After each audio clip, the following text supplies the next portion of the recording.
What are you doing in my swamp?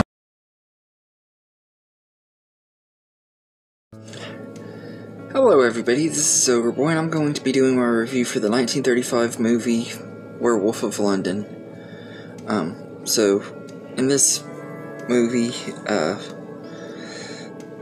while in Tibet researching a mysterious flower that purportedly takes its strength from the moon, a botanist named Wilfred Glendon is bitten by a strange creature. When he gets back to London, he finds his,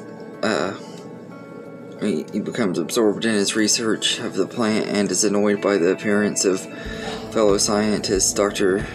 Yogami, who reveals that the plant is the only known temporary antidote for werewolves. And Glendon becomes skeptical, but on the next full moon he undergoes a transformation as a werewolf and starts attacking people and stuff, and that's pretty much the story of this movie. This is one that was in my Universal Monsters pack. I don't think it's necessarily part of the Wolfman franchise or anything, but it was in the box set with them and everything. I think it's because this was like the first big mainstream werewolf movie and everything, and it had a big influence on the Wolfman and stuff, and Jack Pierce did the makeup effects in this like he did in the Wolfman and Frankenstein and stuff too, so I get this movie has a cultural significance and stuff because of it being a historical movie in the werewolf genre and stuff, but I personally didn't care for this one very much. It's really slow paced. Like, the movie's an hour and 14 minutes and it drags. Like it felt like it took like 2 or 3 hours to watch this movie because it just is really slow paced. The acting is fine. All the actors are pretty good in here, especially Henry Hull as our main character and stuff. He's pretty good as Dr. Glendon and everything, but just this is one of those movies, kind of like with The Mummy. I felt like it had way too much dialogue and stuff, and the dialogue wasn't really corny or anything. It just didn't grab my interest and stuff. And I'm not really a huge werewolf person anyway, to be honest with you. That could play a part in it. I did love the Wolfman movie when I was a kid. I haven't seen it in years and everything. I'm looking forward to revisiting it, but I'm not like a huge werewolf person. I like a few werewolf movies like Silver Bullet, which is my favorite werewolf movie, and American Werewolf in London. I love both of those, but I haven't really seen a lot of werewolf movies, so they're not really my type of movies and stuff, to be honest with you.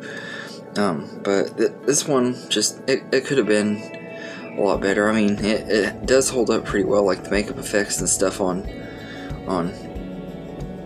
the werewolf in this movie look pretty good. I've seen better and worse. It doesn't look absolutely horrible, and you can tell that a lot of the influence from this movie went on into the making of the Wolfman and everything, and it just isn't one that I probably am going to want to revisit and everything. And since it's not really connected to the Wolfman movies, I'm not even sure when I rewatch the monster movies again if I'm going to watch this one or if I'm just going to skip it.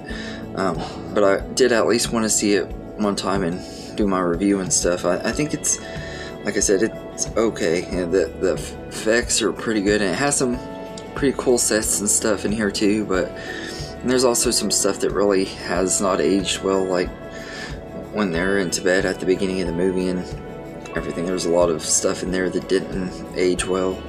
If you're familiar with movies from that time period, you know why. It doesn't work nowadays. But all in all, I think this is an alright movie. It's worth checking out if you're curious to see like what movie really started the werewolf genre. I know most people actually give the Wolfman the credit for that, but this one actually came out before it. So if you're curious to see where the werewolf genre started, this is a pretty good one. I don't know if it was the very first werewolf movie. It probably wasn't, but it was the first mainstream one that really got the genre going, I guess, technically. But it wasn't like a huge hit or anything, and a lot of people aren't real big fans of this. I don't know anybody that's really liked this one a lot. I don't even really know very many people that have even heard of this one, to be honest with you. I think it's just an okay movie, but nothing super great.